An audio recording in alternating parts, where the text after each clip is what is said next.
अस्सलाम वालेकुम। आप देख रहे हैं समीर रसोई घर और ज़बरदस्त से मैं कबाब बना रही हूँ। क्लासिक सी कबाब बहुत ही ज़बरदस्त और टेस्टी हैं और बहुत ही थोड़े से रिच भी हैं। तो इसके लिए हमें जिन चीज़ों की ज़रूरत है, 750 ग्राम मेरे पास कीमा है, बारीक कीमा था और चर्बी वाला था। इसको मैंने दोबारा चॉपर में एक दफ़ा चॉपराइज कर लिया है।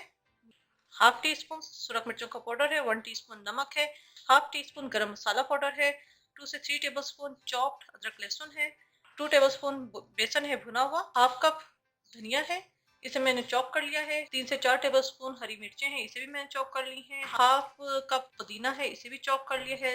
3 से 4 टेबल स्पून चेडर चीज है।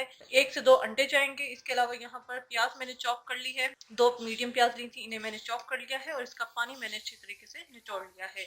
अगर आप पानी नहीं निचोड़ेंगे तो कबाब जो है वो टूट जाएंगे। इसके अलावा यहाँ पे कुछ स्पाइसेस पड़े हुए हैं। अनारदाना है 1 टीस्पून, काला नमक है हाफ टी स्पून, 1-2 दालचीनी के टुकड़े हैं और 2 बड़ी इलायचियां हैं, 1 टीस्पून काली मिर्च का पाउडर है, क्वार्टर पीस जायफल का है और 3 सब्ज इलायचियां हैं।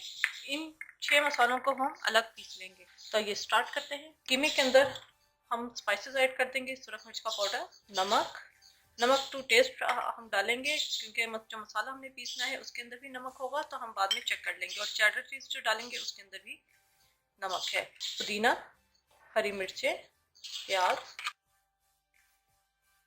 धनिया चॉप, बहुत बारीक चॉप हमने करना है, बेसन, चॉप्ड अदरक लहसुन।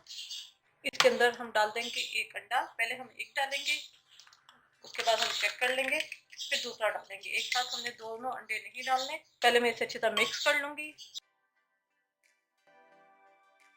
चॉपर के अंदर मैं थोड़ा सा कीमा ऐड कर दूंगी। ये जो चेडर चीज है इसको मैं इस कीमे के साथ पहले चॉप कर लूंगी ताकि चेडर चीज जो है वो अच्छी तरह इसके अंदर मिक्स हो जाए। ये जो चेडर चीज मैंने कीमे के साथ थोड़ी सी पीसी थी वो ऐड कर देंगे और इसे मैं अच्छी तरह मिक्स करूंगी। ये अच्छी तरह मिक्स हो गया है। इसको हम एक साइड पे रख देंगे और जो मसाला हमने बताया था आपको वो अब हम पीसेंगे। ब्लेंडर के अंदर मैं इसके अंदर डाल दूंगी अनारदाना, दालचीनी और बड़ी इलायची, काला नमक, क्वार्टर पीस जायफल का, 3 छोटी इलायचियाँ और काली मिर्चें। इन सबको मैं अच्छी तरह पीस लूंगी। एक पाउडर फॉर्म हमारा होना चाहिए इस मसाले का। मसाला जो है वो पीस चुका है। अब इसको मैं कीमे के अंदर डाल दूंगी, अच्छी तरह मिक्स करेंगे। ये अच्छी तरह मिक्स हो गया है। यहाँ मैंने बेकिंग ट्रे ली है, इसके ऊपर जरा फॉइल पेपर मैंने लगा दिया है क्योंकि इसके अंदर चीज़ डली हुई है तो वो ये चिपकेगा नहीं इसके ऊपर। तो ये, और मैंने यहाँ एक सीख ले ली है। आप चाहें तो इसे हाथ से भी बना सकते हैं और अगर आप बेक नहीं करना चाहते तो आप फ्राई पैन में कर सकते हैं। एक बॉल सा बनाएंगे और इसको जिस तरह सीख कबाब होते हैं हम इसी तरह बनाएंगे। और इसको मैं इस तरह रखती रहूंगी इसके ऊपर और इसी तरह मैं सारे बना लूंगी। ये सारे मैंने कबाब बना लिए हैं। इसको मैं ओवन में बेक होने के लिए रख दूंगी। ओवन का टेम्परेचर है 180 और 10 से 15 मिनट ये लगेंगे इसे बेक होने में। अगर आप ओवन में नहीं बनाना चाह रहे तो आप फ्राई पैन में भी बना सकते हैं। ये कबाब हमारे सारे जो है बेक हो चुके हैं, इन्हें हमें निकाल लूंगी।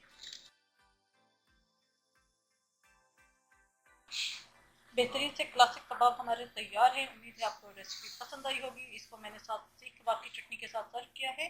बहुत ही ज़बरदस्त और खट्टी भी है और स्पाइसी भी है। तो यहाँ मैं आपको एक जो है इसका चेक करके दिखाती हूँ कि इसका टेस्ट किस चटनी के साथ कैसा आता है। बहुत ही डिलीशियस ये कबाब बने हैं और चटनी के साथ तो बहुत इसका मज़ा आ रहा है। तो उम्मीद है आपको रेसिपी पसंद आई होगी। अपने फीडबैक से ज़रूर आगाह कीजिएगा। मेरे चैनल समिया रसोई घर को जरूर सब्सक्राइब कीजिएगा, लाइक कीजिएगा ताकि आपको नई से नई वीडियोज़ और रेसिपीज मिलती रहें। अपनी दुआ में मुझे याद रखिएगा। Thank you for watching. खुदा हाफिज़।